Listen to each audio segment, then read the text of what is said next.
రాష్ట్రంలో జూలై 14 నుంచి కొత్త రేషన్ కార్డుల పంపిణీ చేస్తున్నామని రేషన్ కార్డు ప్రజల ఆత్మగౌరవానికి ప్రతీక అన్నారు రాష్ట్ర ఎస్సీ ఎస్టీ మైనారిటీ సంక్షేమ శాఖ మంత్రి అడ్లూరి లక్ష్మణ్. జగిత్యాల జిల్లా కేంద్రంలోని పోలీస్ పరేడ్ గ్రౌండ్లో 79వ స్వాతంత్ర్య దినోత్సవ వేడుకలు నిర్వహించారు. జాతీయ జెండాను ఎగురవేశారు రాష్ట్ర మంత్రి అడ్లూరి లక్ష్మణ్. జిల్లాలో ఉత్తమ ప్రతిభ కనబరిచిన ఉద్యోగులకు ప్రశంసా పత్రాలు అందజేశారు. 3,10,00,000 మందికి సన్నబియ్యం పంపిణీ చేస్తున్నామన్నారు మంత్రి అడ్లూరి లక్ష్మణ్. రైతు రుణమాఫీకి శ్రీకారం చుట్టారు.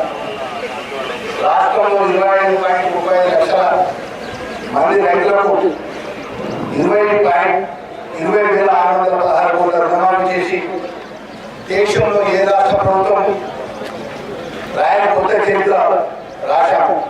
ఆర్థిక పరిస్థితి సహకరించలేదు.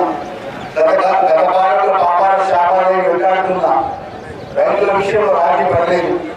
తెలంగాణ రైతు రుణమాఫీ గురించి దేశంలో అత్యధిక పంట పండించే దిశగా ప్రోత్సహించారు. ఇందులో రైతు భరోసా కింద ఎకరానికి 12,000 పెట్టుబడి సాయం ప్రకటించాము. పరిమిత లేకుండా ప్రతి రైతుకు ఈ పథకం కింద సహాయం చేశారు.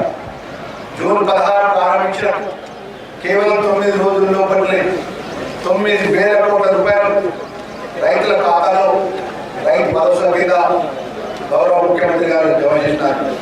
రాష్ట్రంలో 70,11,184 మంది రైతులకు